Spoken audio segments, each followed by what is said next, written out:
Olá, sejam muito bem-vindos a mais uma videoaula. O tema da aula de hoje, na verdade, é para responder uma dúvida que surgiu aqui no canal, tá? A Natália perguntou, doutora, e qual a real função do médico na equipe de atenção primária? Então, gente, para responder essa pergunta da Natália, eu resolvi gravar uma videoaula, afinal de contas pode ser a sua dúvida também. Mas existem, segundo a PNAB, né, a Política Nacional de Atenção Básica, as atribuições comuns aos profissionais que atuam na atenção básica e atribuições específicas. Então, essa dúvida vai ser respondida em duas aulas, em duas partes. A aula de hoje, que vão ser as atribuições comuns aos profissionais que atuam na atenção básica, e amanhã sai videoaula aqui no canal sobre as atribuições específicas do médico. Então, o médico ele tem que cumprir suas atribuições específicas e atribuições comuns, tá certo? E os outros profissionais, doutora? Se você é aí um enfermeiro, um técnico auxiliar de enfermagem, um agente comunitário de saúde, ou se você tem curiosidade em saber quais são as atribuições específicas dessas outras profissões, deixa aqui nos comentários pedindo uma videoaula sobre essas atribuições específicas, que eu vou ficar feliz em fazer uma aula para te responder essa dúvida também. Então vamos lá, antes de começar a aula, já sabe, não esquece, deixa o teu like, se inscreve no canal, ativa o sininho para ser notificado das nossas próximas videoaulas e vamos lá descobrir quais são as atribuições comuns aos profissionais que atuam na atenção básica.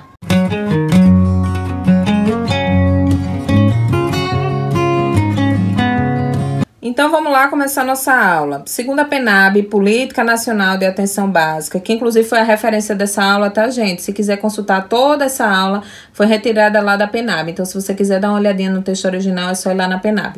Segundo ela, todos os membros das equipes que atuam na atenção básica tem 28 atribuições comuns. Ah, doutora, mas eu vi aqui o número máximo que eu achei foi 27, porque a 24 tem 24 e 24A, certo? Então, inicialmente, eu trouxe essas 28 atribuições resumidas para você nessa tabela aqui, né? Então, doutora, mas eu tô vendo aqui o 4 e 27 juntos, o 10, o 15 e o 26. Por quê, gente? Porque elas se repetem, tá? Então, essa tabela traz as palavras-chave para vocês, certo? E vocês dão uma olhadinha que dessa forma fica mais fácil memorizar. Já printa aí essa tabela, mas nós vamos falar sobre cada uma das 28, certo? Então vamos lá, vou citar rapidamente aqui essa tabela para te ajudar a memorizar. Atribuição número 1, territorialização e mapeamento. Atribuição número 2, cadastramento. 3, cuidado integral, integralidade, né? Sempre presente aí nos textos do SUS. O 4 e o 27 falam basicamente a mesma coisa das ações de saúde, considerando principalmente as necessidades e prioridades, né, da população cadastrada. O 5, garantir o atendimento. Então, a gente vai falar aí sobre demanda espontânea, você vai ver ao longo do texto. Também vigilância em saúde, né? Vigilância em saúde é uma atribuição comum a todos os membros da equipe. O 7 e o 9 fala sobre responsabilizar-se, né, pelos usuários cadastrados pela população descrita. Então, aquela equipe, ela precisa se responsabilizar por aquele usuário, tá? Então, vou dar um exemplo rapidamente aqui. O paciente, ele é referenciado a outro nível de atenção, né? Ele é encaminhado a outro especialista, por exemplo, mas a gente não perde o contato com esse paciente, tá? A responsabilidade, a equipe ainda é responsável por aquele paciente, por aquele usuário. Longitudinalidade, caso você não saiba o que é, né? O acompanhamento dele durante toda a sua vida. Então, não é só um atendimento pontual, né? Chegou lá na unidade, fez um atendimento, vai-se embora e tchau. Não. Existe a responsabilidade e a longitudinalidade, né? Ao longo de toda a sua vida, ele vai ser acompanhado por aquela equipe de saúde. 8, cuidado individual, familiar e coletivo. Então, todos os membros têm essa responsabilidade do cuidado individual, familiar e coletivo. O 10, o 15 e o 26 falam sobre o registro no SIAB, né, que é o Sistema de Informação de Atenção Básica. Então, esse registro é uma atribuição comum a todos os membros. 11, regulação, fluxos, protocolos e diretrizes também são atribuições comuns. 12, gestão de fila de espera, atribuição comum, tá, gente? A todos os membros da equipe. 13, apoio logístico, técnico e de gestão. 14, segurança do paciente, todo mundo é responsável por isso. 16 e 17, questão da busca ativa e notificação, né? Tem aquelas notificações compulsórias, tem a imediata, a gente vai ter uma aula só sobre isso, vocês vão entender melhor. O 18 e 19 falam sobre as visitas domiciliares, então além dos atendimentos lá, né, na unidade de saúde da família, na UBS, também é feito o atendimento domiciliar às pessoas que precisam. 20 e 21, trabalhos interdisciplinares, então as reuniões de equipe, né, aquela troca entre profissionais de diversas profissões. Então, a equipe, ela tem essa atribuição comum, né, de estar se reunindo, de fazer trabalhos interdisciplinares. 22, educação permanente continuada. Vamos ter uma aula só sobre isso, né? Para vocês entenderem a diferença entre educação permanente continuada e para vocês gabaritarem aí, porque isso inclusive está em edital de prova, tá? 23, ações de educação e saúde. A equipe, todos os membros da equipe têm, né, essa atribuição comum de praticar e promover as ações de educação e saúde. 24, gerenciamento de insumos. É sim uma atribuição comum, tá, gente? E o 24A e o 25 falam sobre a participação popular, que é também uma função, uma responsabilidade, uma atribuição de todos os membros da equipe. Então, vamos citar agora o texto original da PNAB, cada uma delas. Se você quiser, pode até aumentar a velocidade aí do vídeo, tá, gente? Mas eu acho importante a gente ler cada uma delas, cada uma das 28, para vocês entenderem a fundo elas. Depois você dá um print aí nessa tabela e dá uma memorizada nas palavras-chave, certo?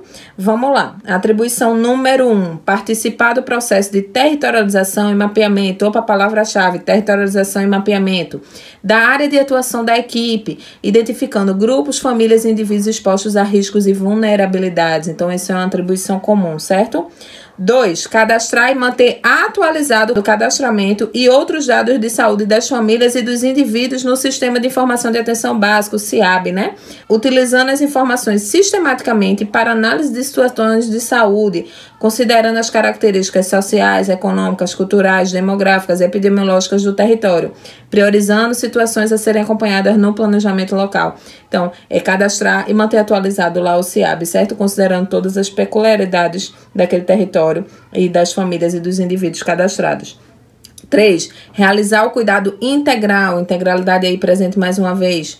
Cuidado integral, decora essa palavra-chave, memoriza aí. A saúde da população adscrita, prioritariamente no âmbito da unidade básica de saúde e, quando necessário, no domicílio e demais espaços comunitários. Então, aquela equipe pode fazer o atendimento lá na unidade, pode fazer o atendimento no domicílio e eles podem também nos espaços comunitários, como escola, associações, entre outros, tá? Atenção especial a populações vulneráveis, tá, gente? Que apresentem necessidades específicas. Então, a população em situação de rua, né? As pessoas que não têm residência fixa, em medida socioeducativa, privada de liberdade, né, nos presídios, ribeirinha, fluvial. Então, tem que ter uma atenção especial a essas populações específicas, tá? 4, realizar ações de atenção à saúde conforme a necessidade de saúde da população local. Ações de atenção à saúde, né? Atribuição comum a todos os membros da equipe. Bem como aquelas previstas nas prioridades, protocolos, diretrizes clínicas e terapêuticas, assim como na oferta nacional de ações de serviços essenciais e ampliados na atenção básica. Gente, se tem algum termo aqui que eu tô falando, eu tô lendo o texto, tá? Tô lendo o texto e explicando ele para vocês. Se tem algum termo que você não conhece, por exemplo, doutora, eu não sei o que é uma diretriz clínica e terapêutica. Deixa aqui embaixo nos comentários, tá? Doutora, eu queria uma aula sobre isso, eu não sei o que é isso, eu queria entender melhor sobre isso. Deixa um comentário aqui embaixo do vídeo, tá? Que eu vou ficar feliz em fazer essa aula para vocês. Vamos prosseguir. 5, garantir a atenção à saúde da população adscrita, buscando a integralidade novamente, tá vendo, gente? Por meio da realização de ações de promoção, proteção, recuperação da saúde e prevenção de doenças e agravos. Gente, esse textinho, promoção, proteção, recuperação da saúde e prevenção de doenças e agravos, você sempre vai ver, tá? Ao longo das videoaulas do SUS. Isso é uma coisa que o SUS bate muito na tecla, tá? É um dos objetivos principais. Então, memorize isso aí. E da garantia de atendimento da demanda espontânea. Doutor, eu não sei o que é demanda espontânea. Deixa aqui, se você quiser, nos comentários que eu faço uma aula para você depois, tá? Mas, resumidamente, demanda espontânea, gente, é a demanda que não estava programada, né? Então, a equipe, ela tem que ter aquele espaço reservado para as demandas espontâneas. Por exemplo, a agenda médica, né? Tem lá os pacientes agendados do dia, mas eu preciso reservar um espaço para as demandas espontâneas que surgirem, né? Seja um atendimento de última hora de urgência, seja aquela pessoa que está procurando uma orientação, que não pode esperar. Então, assim, a equipe, ela tem que fazer esse acolhimento, né? Ela tem que ter um espacinho reservado para as demandas que não estão programadas no dia, né? Inclusive, algumas referências falam aí que o ideal seria trabalhar só com demanda espontânea, mas na prática ainda não estamos conseguindo fazer isso. Mas, prosseguindo, né? Da realização das ações programáticas, como eu falei, coletivas e de vigilância em saúde. Vigilância em saúde é atribuição comum, tá, gente? A todos os membros. E incorporando diversas racionalidades em saúde, inclusive práticas integrativas e complementares. A gente vai ter uma aula bem interessante sobre práticas integrativas, tá? Acho que vocês vão gostar. Vamos lá prosseguir. 6. Participar do acolhimento dos usuários. Gente, acolhimento é tão importante. É um dos principais diretrizes da Política Nacional de Humanização, tá? Se não for a principal, pelo menos é a mais citada aí nas questões na prova. Porque as pessoas precisam entender o que é o acolhimento na teoria e na prática. Eu tô preparando essa aula para vocês, a teoria e a prática do acolhimento, tá? Às vezes você lê sobre acolhimento, você compreende, mas na prática você não sabe fazer aquilo, sabe? Então eu vou esclarecer isso para vocês. Proporcionando atendimento humanizado, realizando classificação de risco, identificando as necessidades de intervenções de cuidado, responsabilizando-se pela continuidade da atenção e viabilizando o estabelecimento do vínculo. O acolhimento está muito ligado a vínculo, tá, gente? Vocês vão gostar da aula. 7. Responsabilizar-se pelo acompanhamento da população descrita ao longo do tempo, né? Longitudinalidade do cuidado. No que se refere às múltiplas situações de doenças e agravos. E as necessidades de cuidados preventivos, permitindo a longitudinalidade do cuidado. O atendimento, gente, na atenção básica não é pontual, tá? Ele é feito de forma longitudinal, ao longo de toda a vida do paciente. 8.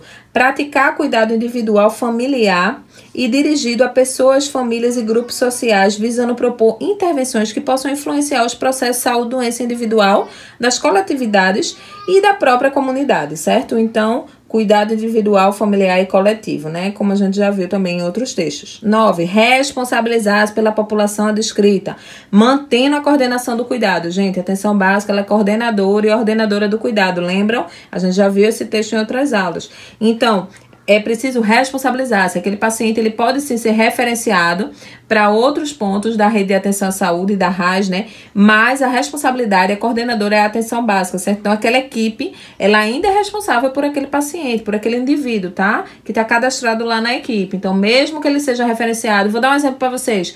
Uma gestante que tem indicação de ser acompanhada no alto risco. Ela vai lá para o alto risco, mas ela tem também um acompanhamento, né? Lá no postinho dela, pela equipe de saúde da família dela, tá? Ou pela equipe de atenção primária dela. Ela vai ser acompanhada no alto risco e tem também o acompanhamento lá. Então, não é assim, simplesmente encaminhar e tchau, vai para o alto risco, não é problema meu. Não existe isso, tá? A equipe se responsabiliza por aquele usuário. Mesmo quando necessita de atenção em outros pontos de atenção do sistema de saúde, como eu falei para vocês.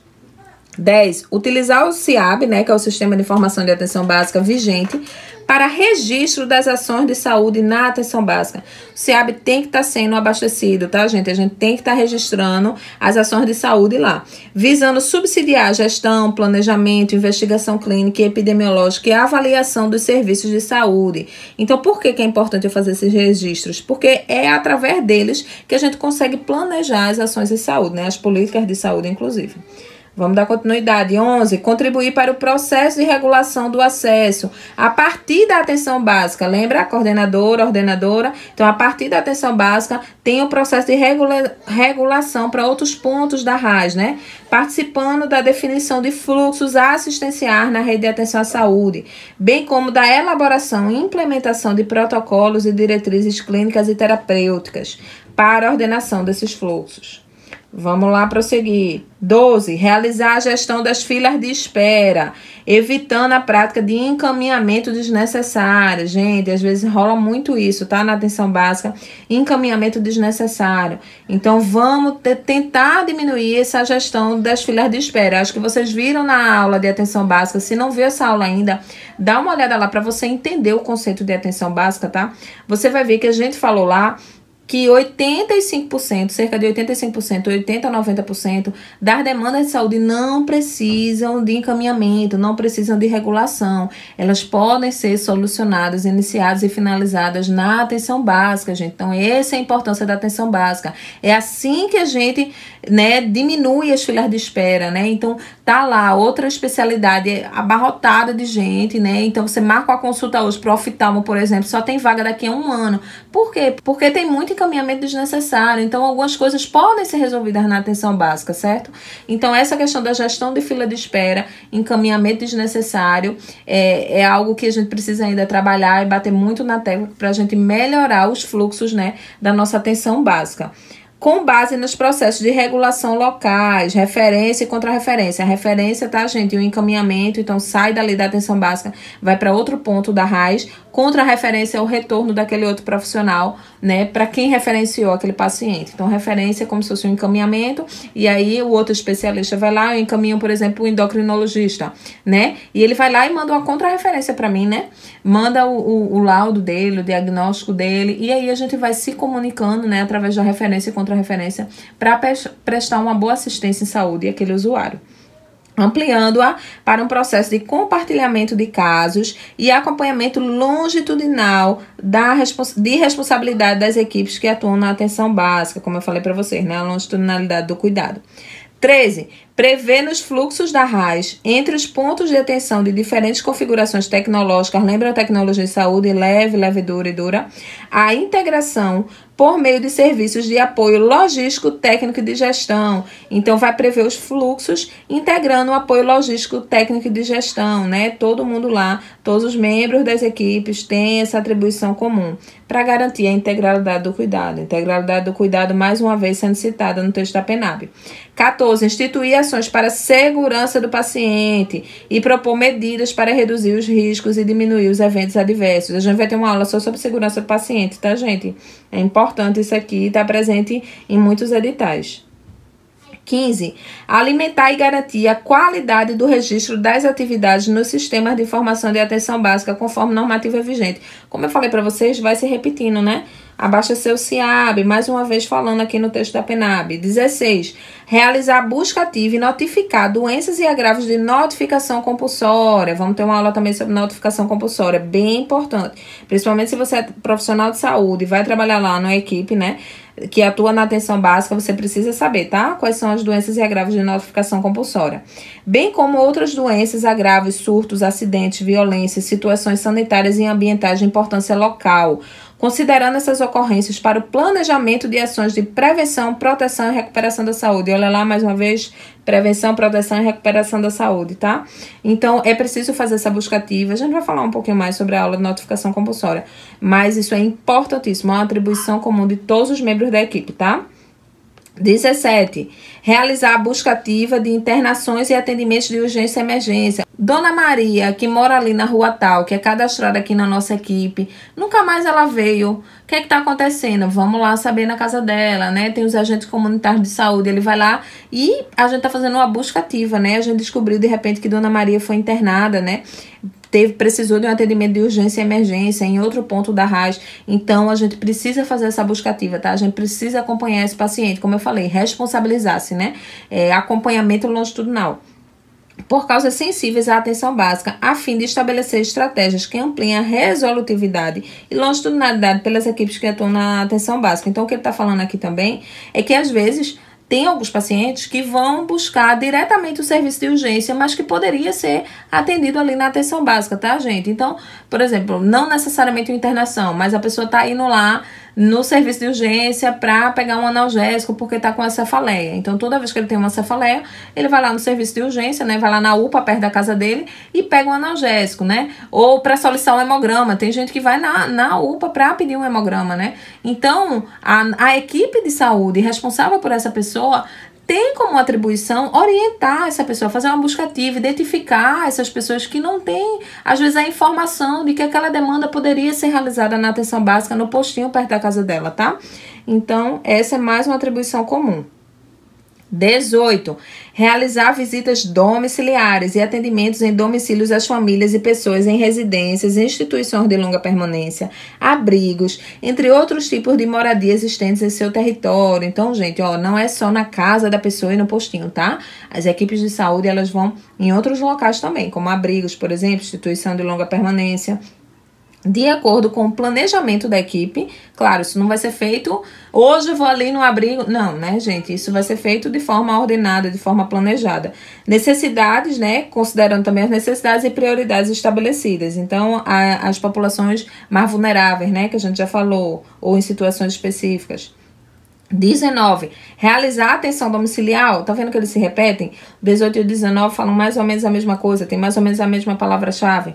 Realizar a atenção domiciliar a pessoas com problemas de saúde controlados e compensados com algum grau de dependência para as atividades de vida diária e que não podem se deslocar até a unidade básica de saúde. Então, gente, às vezes é aquele idosinho que está acamado, né, que já tem uma doença crônica, uma doença neurodegenerativa, ele não tem condições de se deslocar, de ir buscar atendimento, né, na unidade básica de saúde. Então, a equipe, ela tem essa responsabilidade, é uma função dela ir lá prestar essa assistência na casa da pessoa, né, no domicílio dele. Já que ele não pode se deslocar, né, a gente vai lá e presta esse atendimento a domicílio.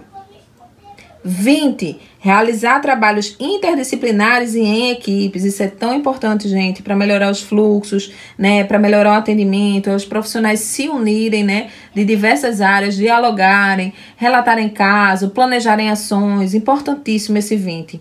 Integrando áreas técnicas profissionais de diferentes formações e até mesmo outros níveis de atenção, buscando incorporar práticas de vigilância clínica ampliada e matriciamento ao processo de trabalho cotidiano para essa integração.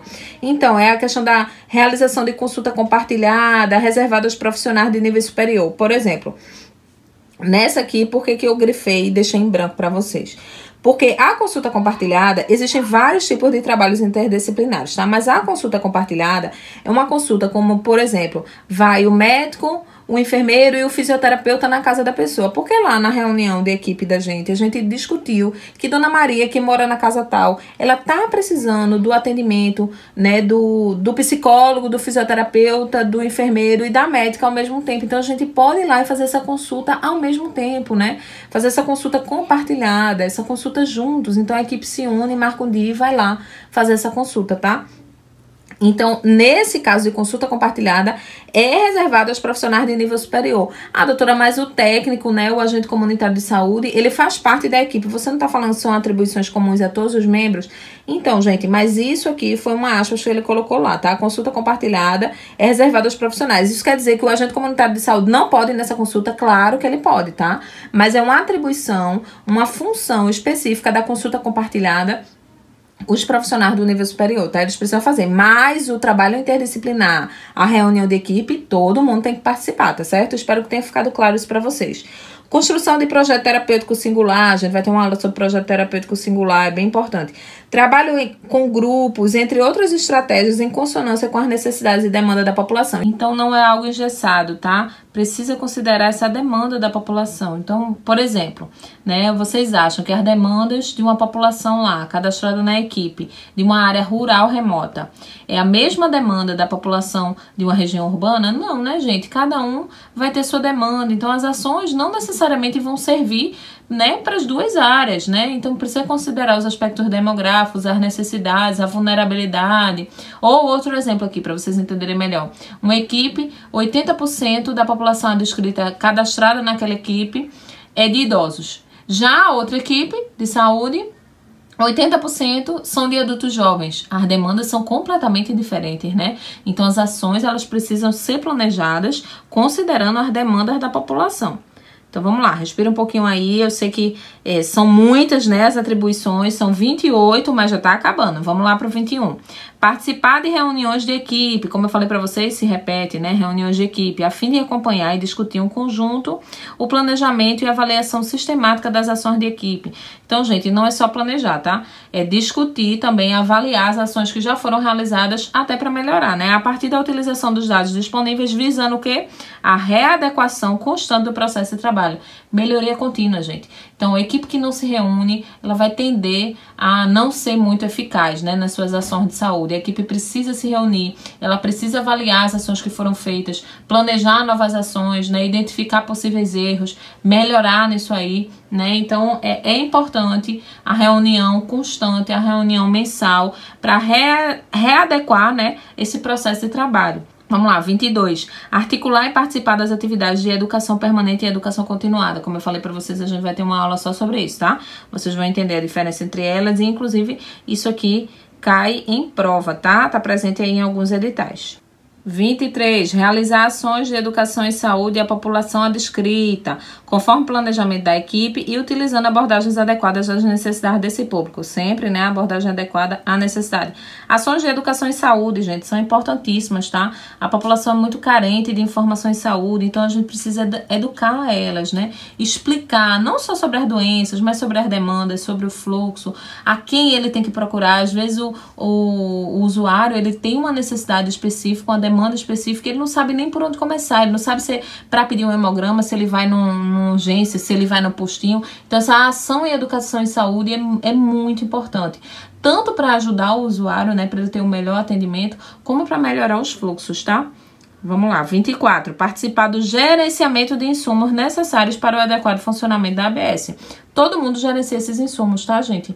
Não é só lá aquela pessoa responsável, né, pelos insumos. Não, por exemplo, não é só lá a funcionária, né, de serviços gerais que vai olhar lá os produtos de limpeza. Não é só a mulher da farmácia que vai... Todo mundo tem um pouco essa responsabilidade, né? Sempre tem alguém que é mais responsável por aquilo, que toma a frente das ações, mas todo mundo tem essa atribuição. Promover a mobilização e a participação da comunidade, é o 24A, estimulando conselhos e colegiados constituídos de gestores locais, profissionais de saúde e usuários. Esse conselhos e colegiados, a gente vai ter uma aula também só sobre isso, tá? Para vocês entenderem o que são os conselhos e os colegiados, né? E eles são constituídos por gestores locais, profissionais de saúde e usuários.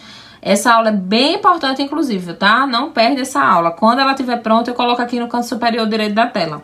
Viabilizando o controle social na gestão da unidade básica de saúde. Participação popular, importantíssimo.